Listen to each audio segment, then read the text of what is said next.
So we'll get started. Thank you for coming in today. No worries. Being interviewed for president candidate, presidential candidate. Candle, yep. Candle, yeah. The president candle. Yep. No.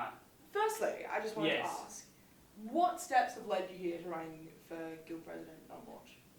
Well, I guess the first thing was being involved when I first came to university and getting involved in like the club culture and being through that and meeting a lot of people. So I met a lot of people who were getting involved in launching that year through my involvement in getting involved in clubs and committees and stuff.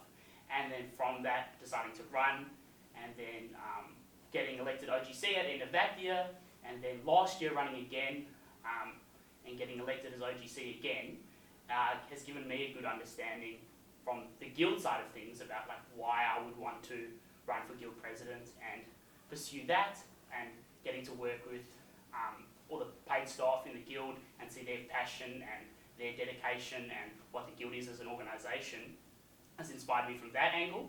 And then I guess in terms of the clubs and societies, my involvement in arts union and politics club and the different things has led me from that side about the importance of the guild in helping and empowering clubs and faculty societies and empowering them as organisations rather than potentially competing with them.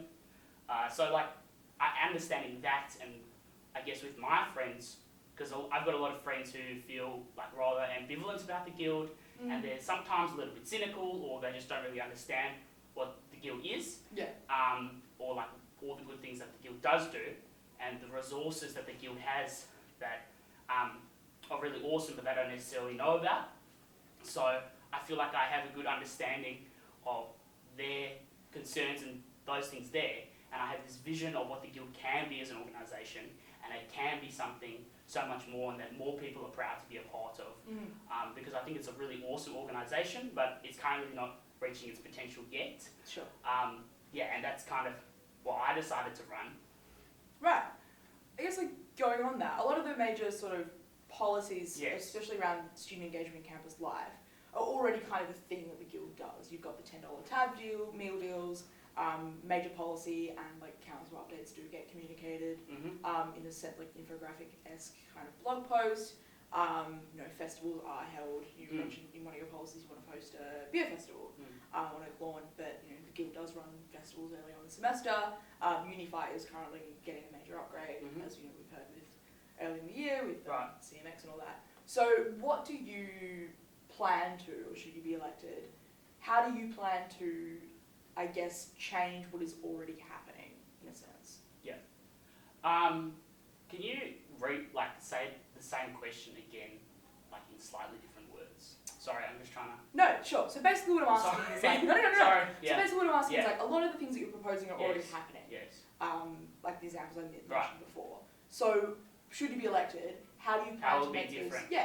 How do you see that happening differently under your potential leadership? Well, I see it a couple of different ways. I think firstly, the current perception around the guild and people's understanding of it all as an organisation. I think for people who are currently involved in the guild and are very involved in like clubs and faculty societies, that they are having a very positive experience with guild run events and different things like you mentioned. But I think for students that aren't involved in like the guild or aren't involved already in like the club culture, then they're not receiving the same level of experience that the people who are involved in that are. And I think that in some ways, people who've been elected to guild council over the past couple of years have sometimes forgotten about people who just come to university and just go to their tutorials and come for their exams. So I think it's very present for me, and it's something that I've thought a lot about, is that how do we make our campus a place where people just want to come and hang out, and people use the term like sticky campus, and this idea of like what are the ways that people can stay here longer and make them want to stay around. And I guess in regards to like a number of different things, if we can think differently and reinvigorate, and that's what I think in regards to the guild, is that there needs to be in some ways a set of priorities change to focus and make sure that people who currently aren't engaging in all the cool things that the guild does do, that the guild is still doing the best it can as an organisation to advocate for their concerns. That because like something I've thought a lot about is that a lot of people have said to me that they sign up for a bunch of clubs on O-Day, but then they don't really get involved with the clubs, they don't really feel comfortable going to events, so they just kind of come to uni for their classes and they go home and they don't engage. Sure. I think what we need to do as a guild, and I think in the broader community sense of what the guild is and helping create and empower clubs and faculty societies, is we need to help that environment and increase that. Sure. Yeah. I agree with you in the sense that, clubs are probably the biggest way that people engage with the guild. Yeah. How do you propose to do all the things that you're talking about, getting people engaged, while acknowledging that some students at the end of the day do just want to come for their classes? Yeah. How do you propose to do that on a practical level? Right. Well, and that's an important thing to remember, is that every single student comes to university, and the way that they want their university experience to happen, everybody needs to have that a little bit differently. And that's a very fair thing, and we've got to be aware of that. And that's why I think, from a club's perspective, that sometimes the guild shouldn't run large scale events, but should rather empower clubs to run more events in that sense. Right. So then, how do you go about running this beer festival idea that you have? Yes, that's just an example of. I think I'll go back to the previous question to provide more context. Sure. In the sense of practical sense of way things change. I think speaking to kind of the culture of what the guild is, and speaking to the promises people make at a party level, I think it's important for us, and something that I'm very conscious about, is that the policies that we run on are achievable. And something that I was very conscious of is that, in regards to people talking about one of our policies, right, is that we say we want to bring Nando's to campus. Having been on Guild Council for the last 2 years and talking with management as we've gone through the tendering process and getting different outlets in, I wouldn't want to make a promise like that without knowing that it was possible to happen. And that's why, Jacob and I spoke to Tony about that in great depth, and the realisticness of that and stuff like that. And then I think it comes down in terms to the engagement with the guild and promises in regards to the election, is that it's about making things, and speaking as the launch presidential candidate, that we know can be achieved. Sure. That works perfectly into the next question.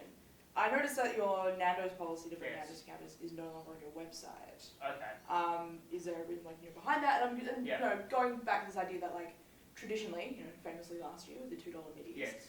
launch has some, more often than not, had these sort of very grand, very ambitious policies. Yeah. How do you manage these kinds of plans that you want to implement while managing also expectations of students? Because say you get elected and all these, you work towards these kinds of things and you hit roadblocks along the way. Obviously, that's going to get students a little bit, disappointed, therefore disengaged in the guild. How do you, as a leader, sort of reckon with these semi-unrealistic, quite ambitious policies, and also keep in mind the expectations of students, the ref and things like that?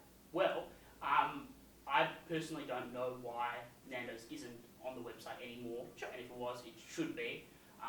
It's still the policy, it's still something that I know Callum, as our General Secretary candidate, has been talking about this past week, and then over this weekend as well, talking about, Nando's and things like that. So it's something that and I acknowledge what you say in regards to different people saying different things are not achievable or whatever.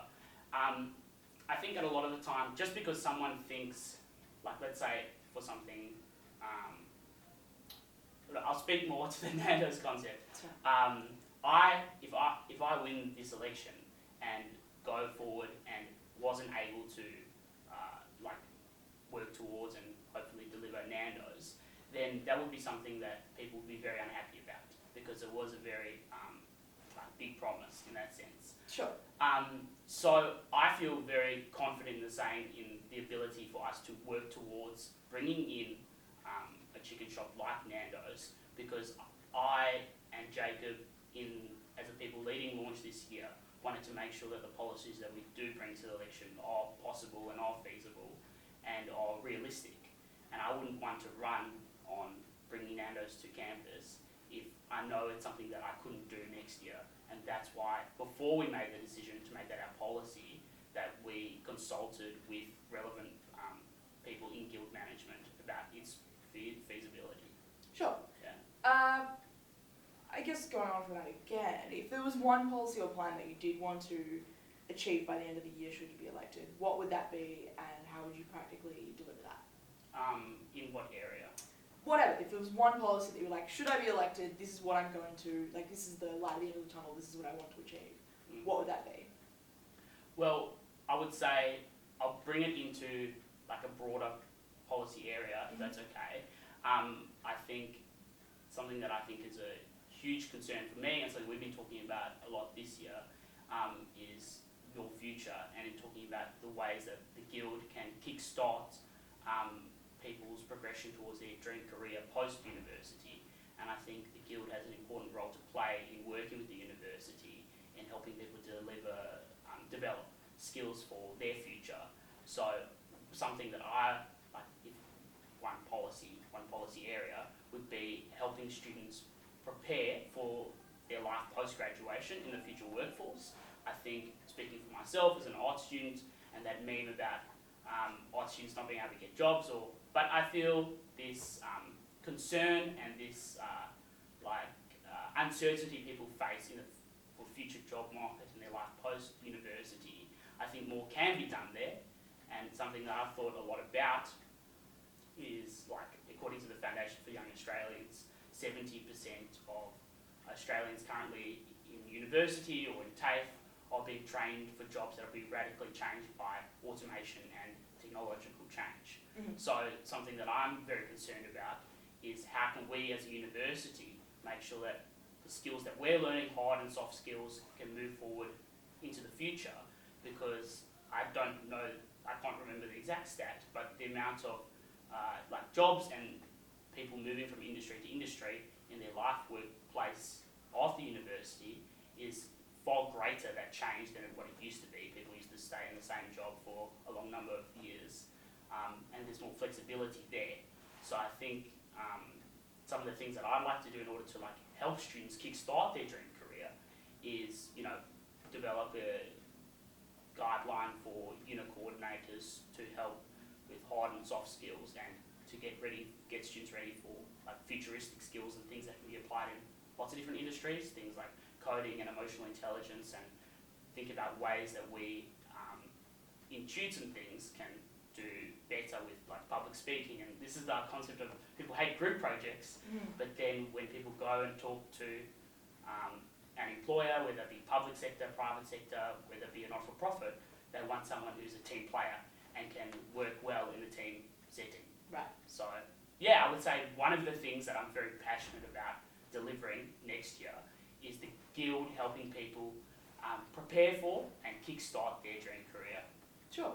Have you looked into potentially collaborating with already existing structures like the Career Centre and things like that? Yeah. So, for example, in regards to the Career Centre, I think a lot of people have been finding that very positive, but other people have said in their personal experience with it, it's been a little bit underwhelming. But I think it, as an institution within the university, is something that we need to partnership with more, and that's why I acknowledge the already existing work that they do, which I think is really awesome. And speaking to that, from a personal experience of maybe ways we can, think about doing that better, is that in my role as Arts Union EVP, I worked with Blackstones. We did Arts Union and Blackstone collaboration, and we got someone from the UWA libraries, from Reed Library, to come and do a talk on the new HLC4 and helping students. It was like a legal referencing workshop, and they said they've run a similar workshop to that in the past, and they only got a handful of people down. With the Arts Union and Blackstone collaboration, we filled up we almost filled up Alexander Lecture Theatre, and they said we weren't able to do that if it weren't for partnering with the FATSOCs. So I think in some respects, and people have already done very well this year in different collaborations with the UWA Career Centre and different other things that are going on. But I think more can be done think with people in terms of the career centre, there's still, like, people kind of know about it, but they don't really know enough about it. And then this is the thing, it's obviously everybody's got, in some respects, a personal responsibility to take some initiative, but it still can be made easier, and more help can be provided. Sure. You mentioned working with unit coordinators. How realistically much influence do you think that the guild as an entity has over sort of like curriculum and what unit coordinators teach and how they teach? Yeah, so obviously it's not the guild's role to dictate to unit coordinators, but I definitely think there is potential for things to happen. So it wouldn't, in the same way of the class representative system, and how no unit coordinator has been forced to participate in that program, for example. That's been an opt-in thing as well. In terms of, like, if we developed, which we're hoping to, a guideline to help unit coordinators to work within their units, develop other skills in terms of preparing for the future workforce, then that would be something that's done collaboratively and with unit coordinators that are more keen. So it'd be more about inspiring them about the potential there, rather than dictating, oh, you have to do this, because that's obviously not the guild's role. Sure. To interfere with their role as academics in that sense. Sure. Should you be elected, how do you plan on compromising with and working with star office bearers? Well, that's an awesome question, and I think it's testament to the work that I've done over the past years in 2 guild councils. And if you look in regards to how I vote on guild council, I don't not vote for a good idea just because someone from staff put it up. And then speaking to that, the way that Nathan the ruler this year, as a launch office bearer, has worked very well with all the other star office bearers and collaborated on different things. For example, Lincoln as a star office bearer and Nathan, they did an Ed and Pack welcome you back thing together. And I think regardless of who gets elected from what party, I'm very keen to continue the work and get things done. So that's why, like, if I get elected and then different people from STAR get elected, different office bearers, then it's about what can we do that's best to move forward for everyone. So I'm like no matter who gets elected from the office bearer team, I'm very keen to continue that. And I think in some respects, I hope that would be, I would assume people from STAR would say the exact same thing, that we just all want to do what's best, and to make the guild as the best we can, and then very happy to work with people who got elected from the other side on actually getting things done. Sure.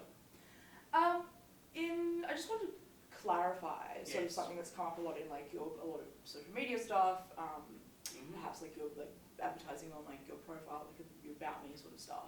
You claim to have been a member of the academic board, however, according to the minutes, you only attended one meeting, and that was in March. Okay. And additionally, you're not noted as any apologies or anything like that. So, if you're saying that I've been a member of the academic board and I've had a little experience from that, what kind of experience do you think can be brought to the role from one meeting? Right. Why is that point being used in your branding and stuff like that, so to speak? Well, I would say in the respect of one meeting, I have gone to another thing that when I went there, it wasn't a meeting because it was a collegial conversation, and that was in regards to the changing nature of the composition of academic board. And I think speaking about that and in that position, even if I haven't been able to attend all the meetings that I've wanted to for academic board, it's been very interesting and very important for my understanding of what's going on in the university to look into all the things that are being discussed and all the papers and the conversations that are being had in that respect. Sure. So you think that even though you have been to one meeting, that it was a valuable meeting, and that that experience can carry you through? Well, I wouldn't put it in those words because What words would you put it in? In regards to being a member, as a student representative on academic board, even if you are unable to attend as many meetings as you would like, the information that you receive in terms of the agenda, in terms of the other documents, for example, specific example right here that I've quickly pulled out my phone of different things that have been sent out to members of academic board just for people's own understanding, and that's why I think it's like really,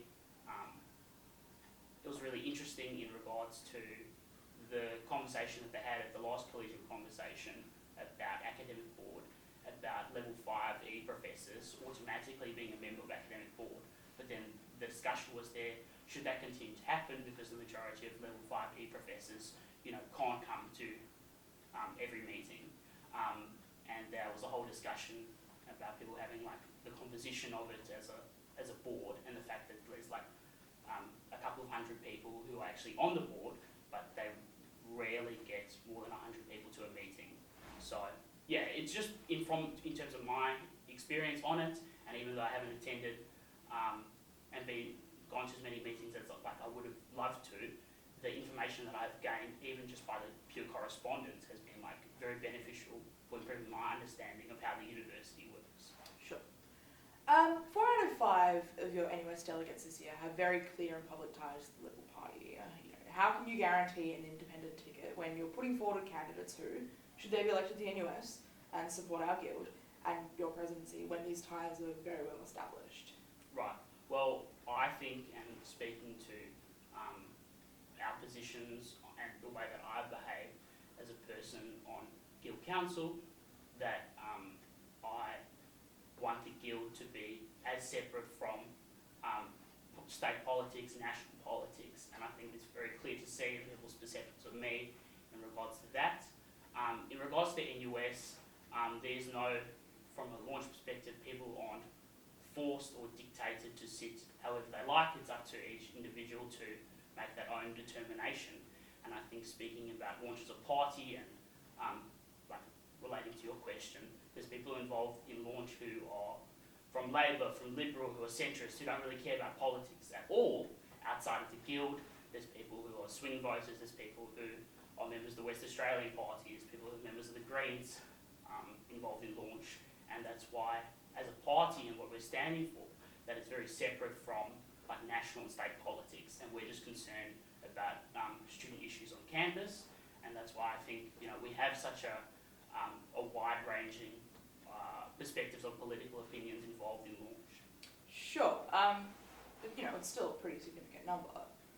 4 out of 5, it's not nothing. I mean, if people, how can you sort of reckon with completely separating sort of your political involvement and also like your student life and stuff? How do you Well, I don't think that's a personal thing for me, but I acknowledge what you're saying about the NUS delegates, whatever, and I think that's up to people and the voters to decide in the respects of, I'm very confident in those people and their abilities to separate any opinions that they might have on other issues from their ability to represent UWA students and do that in a proper way, and represent UWA students apolitically and do what is best for them. Mm-hmm. I feel confident in their ability to do so, and I feel it's like a big thing that I'm concerned with, because I think a lot of people, in my opinion,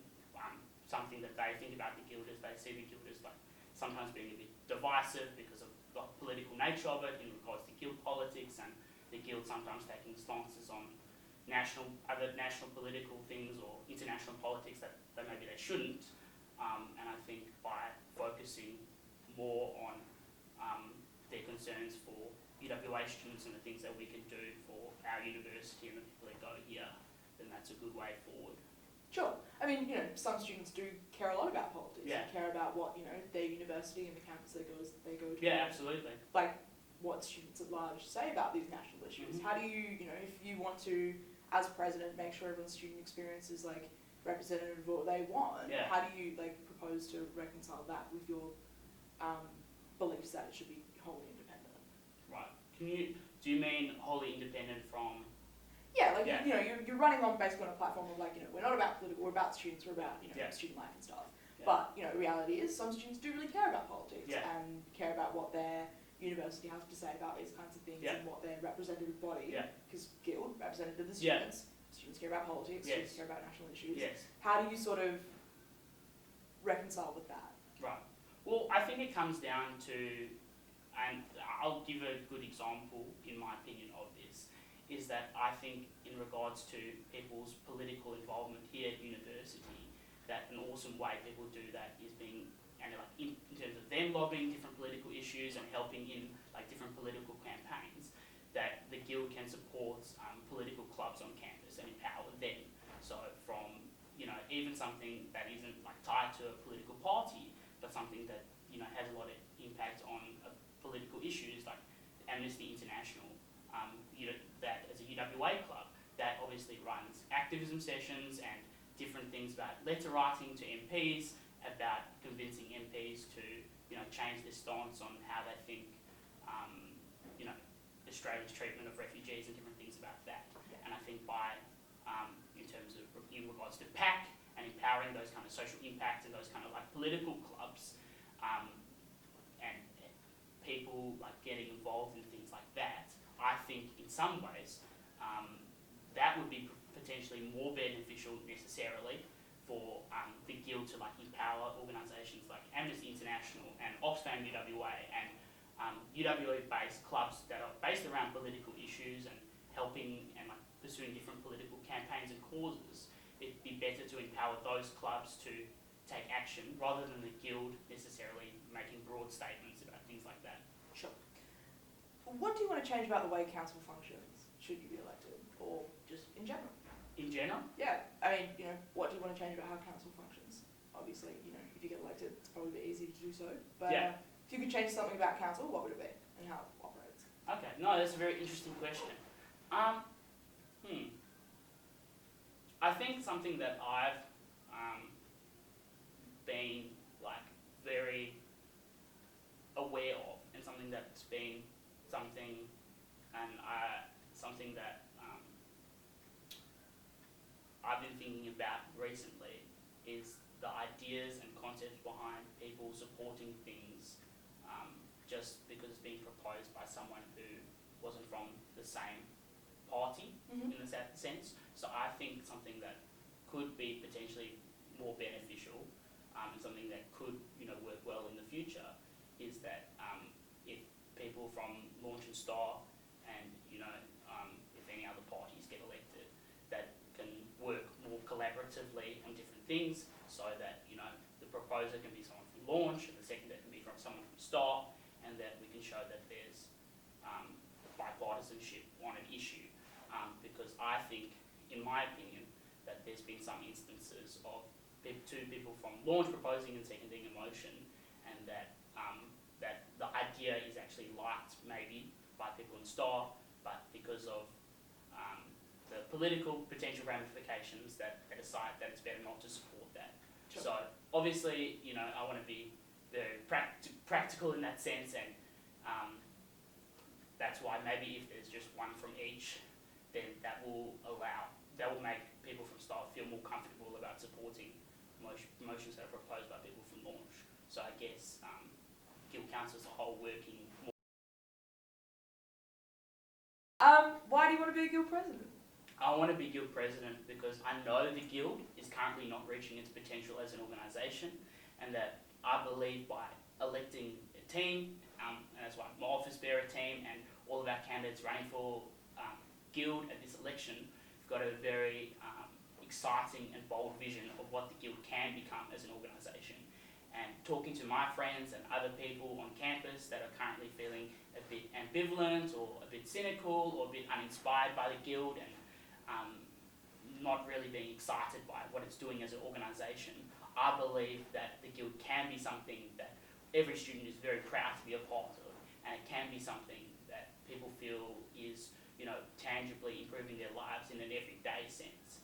And I think in regards to what we're putting forward at this election in terms of empowering people's voice to give their opinions on how the Guild should be run, and making that a two-way street, and improving people's campus experience, and helping them kickstart their future dream career, that we're putting forward something that of what the Guild can be. So if people do believe that the Guild can be a better organisation, and they're tired of Star always over-promising and under-delivering, and and that they believe there can be that kind of freshness and that change and this reinvigoration that comes from electing Launch as a new party, then, you know, it's very, I'm very excited about the possibility of what the guild can become, and that's why I want to be guild president. Sure, cool. Thank you very much for coming. No worries, thank you, Sophie. No worries. All the best with everything else in the next week and all that. Cheers, thank you. No worries. Yeah, that's all from me. Awesome, thank you. Just coming in. No worries.